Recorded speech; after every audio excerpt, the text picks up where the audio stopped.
In today's programme, I'm meeting a man with an attic full of bits of disappearing London. Having a skate at a condemned ice rink in Streatham. Strolling round one of London's biggest gardens. And first, I'm going to take a look at some of its smallest homes. This could be any normal street in the suburbs of London. In fact, it's in Catford, Lewisham. But a quick turn left and a quick turn right, and you're on an estate that was supposed to disappear in the 1950s.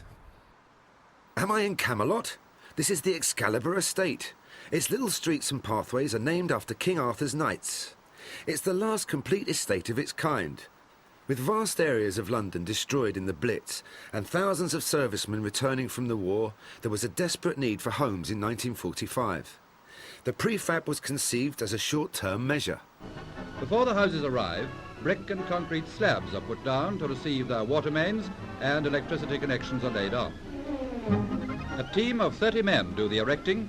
This group has been on the road for 12 months, in which time they've put up 1,000 houses. If this pace could be kept up on a big enough scale, we might eventually see the end of the country's housing problem.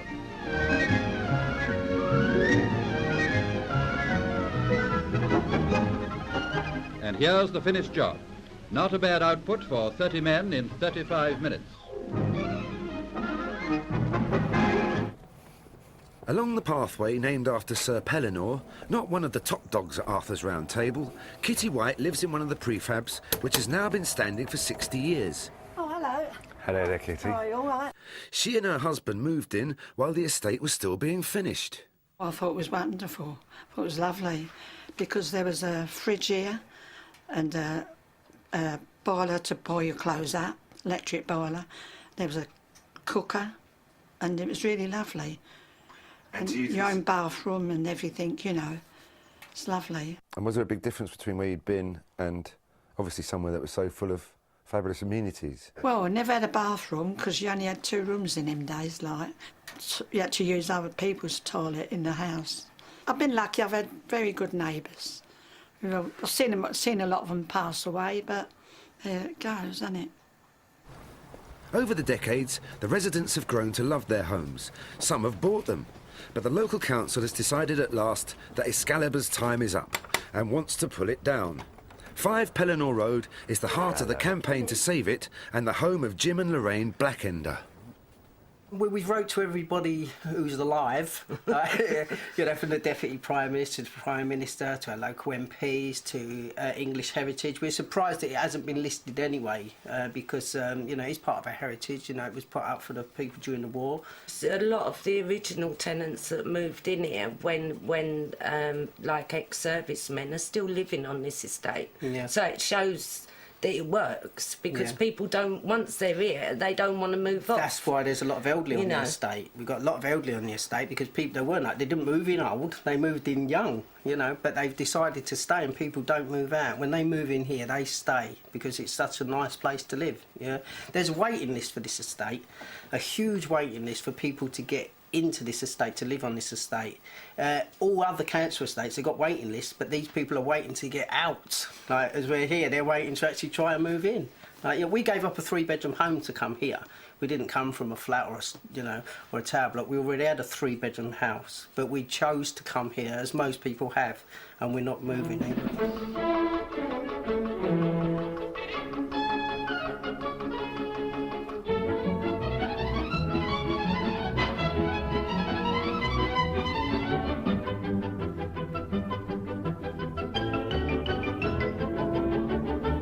It's easy to see what the Blackenders like about the place.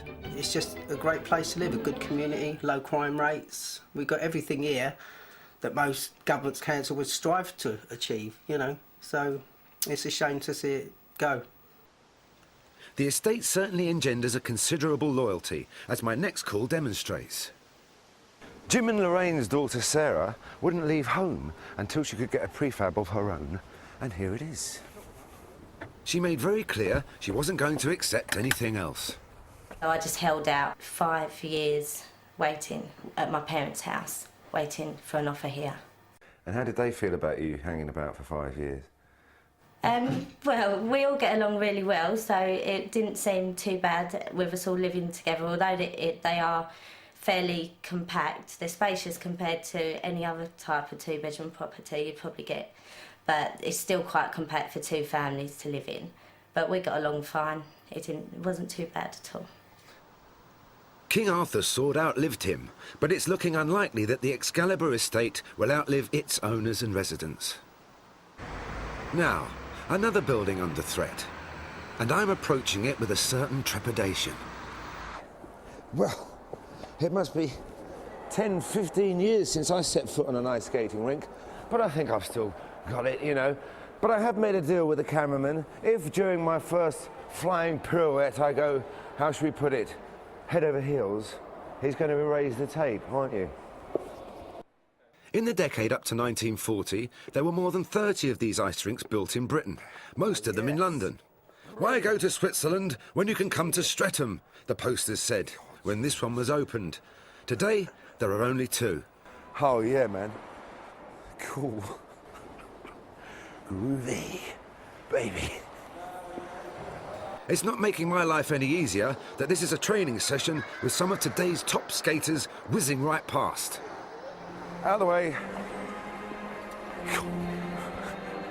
Philip Poole and Philippa Towler-Green were runners-up in last year's senior British Ice Dancing Championships. Their coach is Philippa's mother, Diane Towler, a very top skater in the 60s. Streatham was one of the rinks where Diane trained for her World Championship winning performances. With that performance, Diane Towler and Bernard Ford became worthy and undeniable British and professional world ice dance champions. A wonderful moment, but like all sport, there's often disappointment along the way. What you get out of it afterwards, you can't describe. You know, in skating, I suppose, as in any sport, you get a lot of downs, and there's probably more downs than there are ups, but when you get the ups... There are more downs with me, I'll tell you that. Yeah. Downs on the ice. You know, it outweighs everything. No, you've done very well. Today, with closure hanging over it, the rink here at Streatham is a shadow of what it was in its glory days.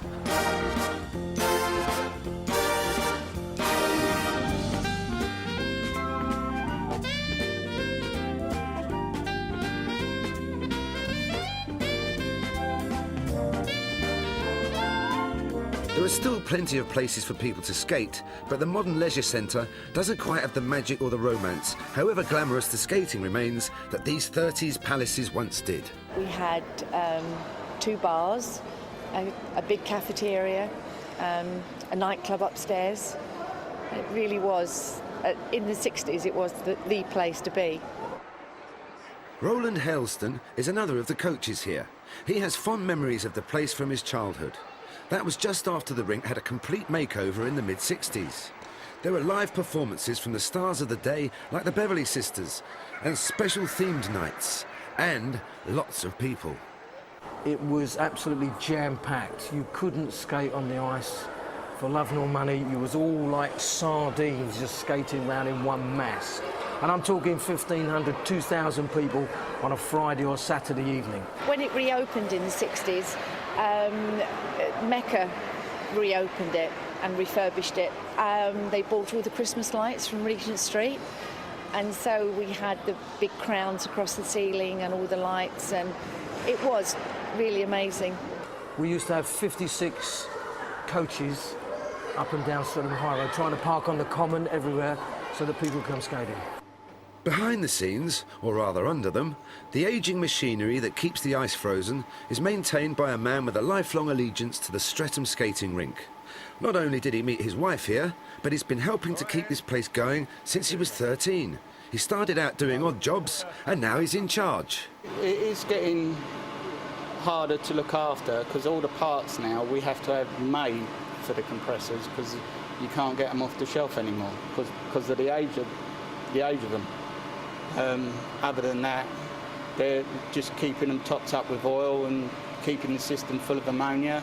They just carry on plodding away as long as I can keep them going.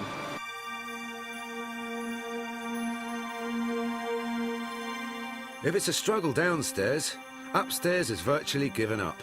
It's almost impossible to imagine this as a glittering ballroom.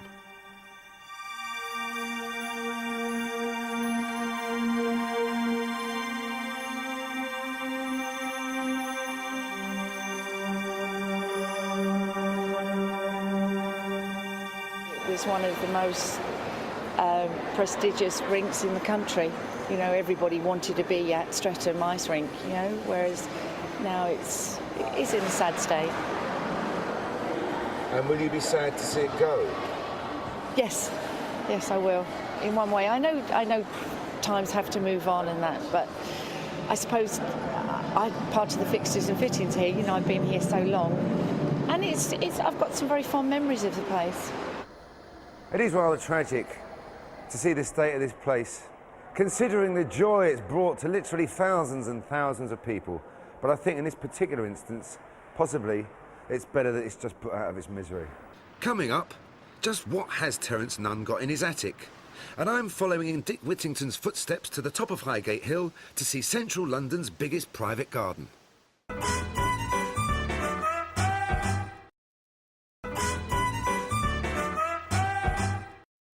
Daddy wouldn't buy me a bow wow.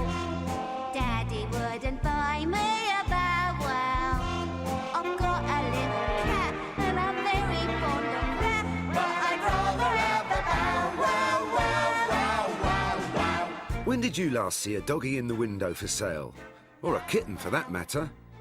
And as for a monkey... A mere 30 years ago, this pet shop just round the corner from where I live used to sell parakeets, boa constrictors and chimpanzees. It's now closed and times change.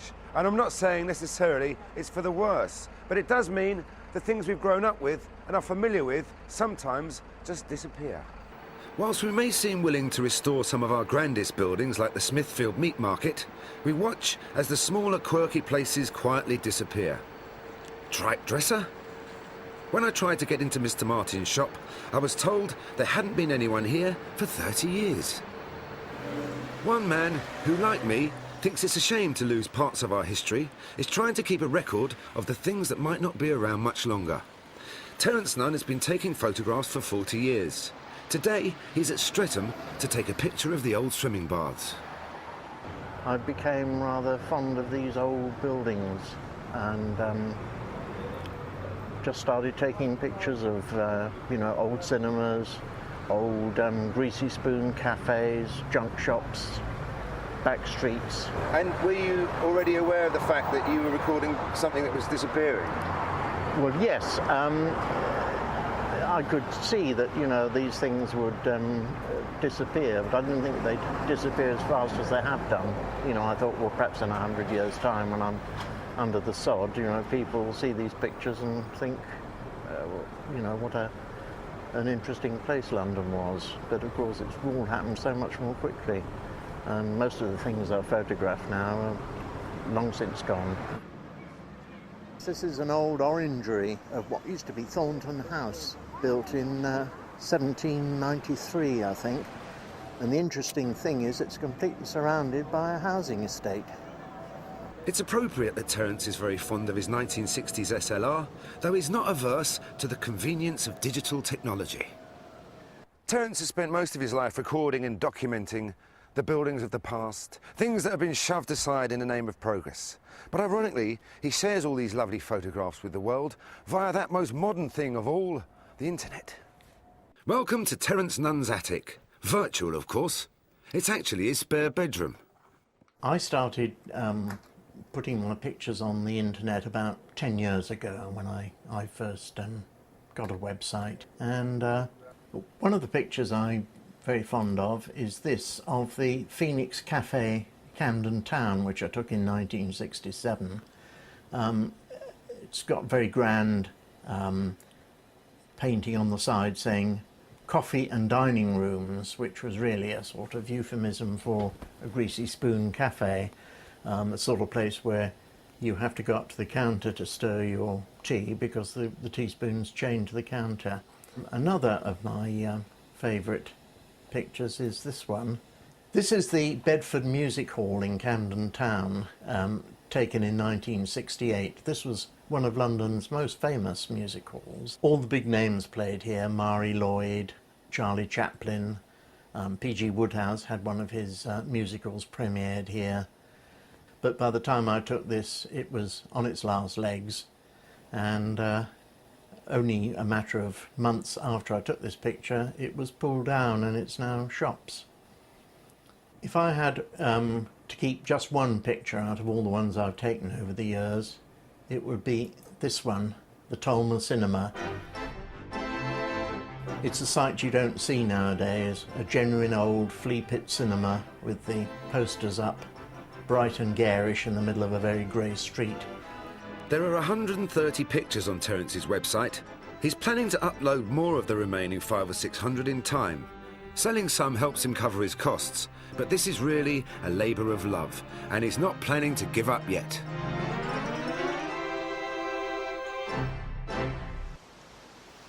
But I can't say that giving up isn't crossing my mind at the moment. I'm sure that when Dick Whittington decided to leave old London town and set off towards Highgate, it wasn't his cat or the bells or anything else that told him to turn again, Whittington. He just couldn't face the final struggle to the summit, which is where I've got to get to.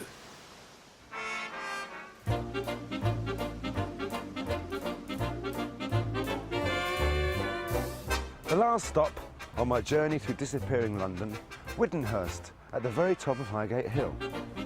Whittenhurst is the second largest house in London after Buckingham Palace. I gather this place is for sale. It sure is. How are you? Very well indeed. Good. Well, it's a bit of a large house, isn't it? What's the history of this place? There's been a house on the site here for a long time, since about 1650, 1700. And over the years it's gone through a variety of changes, but the most recent was during the 1920s, when Sir Arthur Crossfield had acquired the house, a soap magnate, I think is how you describe him, and he created and instructed his architect to give him a Queen Anne extravaganza, and that's exactly what he got. We're asking £32 million for one of the finest pieces of property. Apart from the house itself, you've got 5.5 acres of land. It's actually the garden, all 5.5 acres of it, that I've come to see. 5 years ago, when there were plans to turn the house into a hotel, Hazel Fryer was asked to carry out a survey of the garden. It was in a sorry state then. Since, it's got much worse.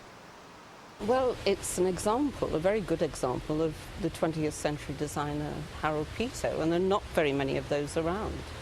Earlier designs are kept by Brown and Repton, but not by people like Peto. And it's such a good example of his work. By the time the house was finally finished in 1920, Sir Arthur had married a Greek heiress. Lady Dominique Crossfield made the garden her special domain.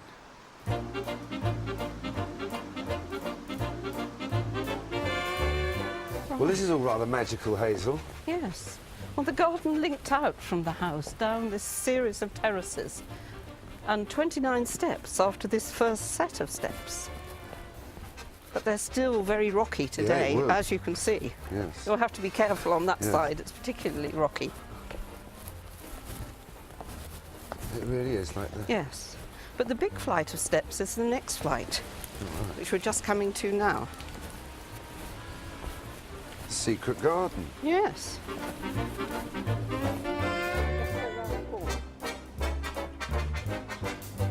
I say, this is all rather grand. Yes. Well, this was the very special heart of the garden. And these are the 29 steps that I mentioned earlier.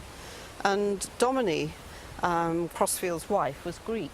So she had Greek urns on all of these plinths down by the side of the steps. That's very romantic. Yes, and she took everybody down here onto the terrace below, and straight ahead of us is where the tennis courts were. Oh, yes. That's lovely, isn't it? Well, everybody came to watch tennis and to have tea. And the pavilion was designed specially to serve afternoon tea in. Goodness me. Used to have its own kitchen. And when Hazel says everybody came, she means everybody.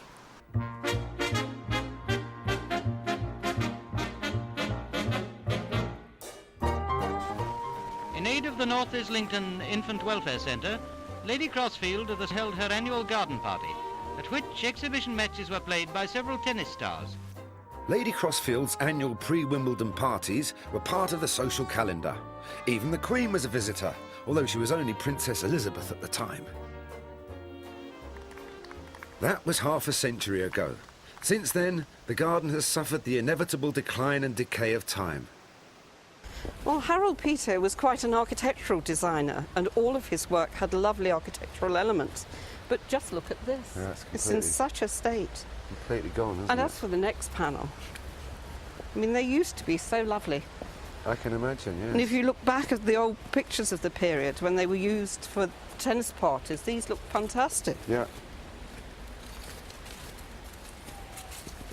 Wow, this is something, isn't it? Isn't it lovely? Beautiful. This was the bottom of the three gardens. Yeah. But wait until you come round here. Look at that. Oh, I say, look at that. Isn't it a super view of the house? Lovely.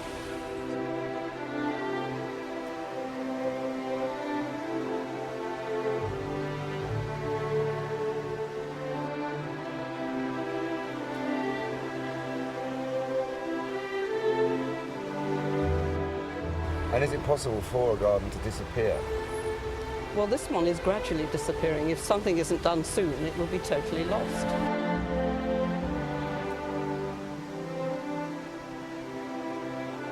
If Lady Crossfield's aristocratic and sporting guests should ever tire of tennis or strolling in the garden, they could always go back up to the house for perhaps the best view in London.